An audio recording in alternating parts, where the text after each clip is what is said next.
То есть, исходя из изложенного и оценок и предложений, прозвучавших с трибуны форума, съезд Республиканской политической партии ФНА постановляет: первое.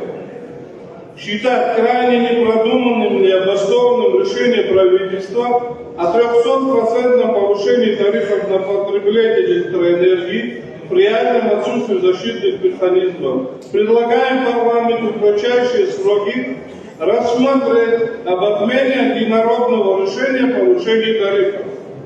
Второе. В связи с опасностью утраты государственного контроля над стратегически значимыми объектами электроэнергии оставить в силе принятый в 2019 году закон о внесении изменений в закон об электроэнергетике Республики Абхазия. Считать предлагаемые действующей властью поправки в закон попыткой вывести энергетику страны из-под государственного управления. Третье.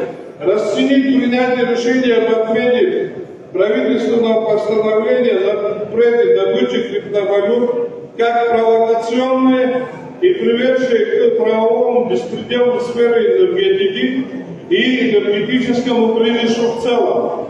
Считать намерение правительства Абхазии по получению от Российской Федерации кредита в 1,5 миллиарда рублей еще одним непродуманным шагом, способным загнать нашу страну в очередную долговую яму по аналогии с железнодорожным кредитом, лежащим тяжким бременем на плечах налогоплательщиков.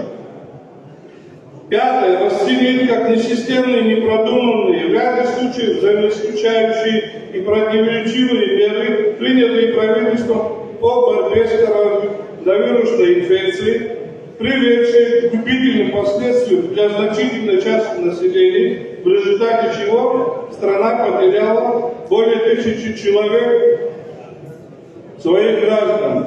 В связи с грубыми ошибками, признанными, это 6-й пункт, в том числе Генеральной прокуратурой, считаем необходимым президенту Абхазии отозвать из парламента проект соглашения о передаче в собственность Российской Федерации объектов Пицунской госдачи.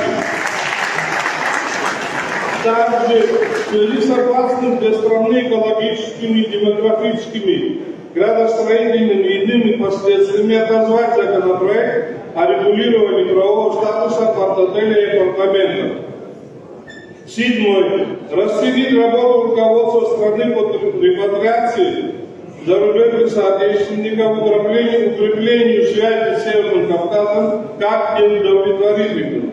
8. В связи с тем, что руководство страны не в состоянии кардинально изменить ситуацию, исправлять свои ошибки, остановить процесс распродажи земель, привлекать к ответственности лиц, допустивших грубые просчеты и ошибки, повлекшие за собой ухудшение благосостояния общества, съезд считает, что исполнительная власть во главе с президентом не способна дальше управлять страной и предлагает добровольно уйти в отставку.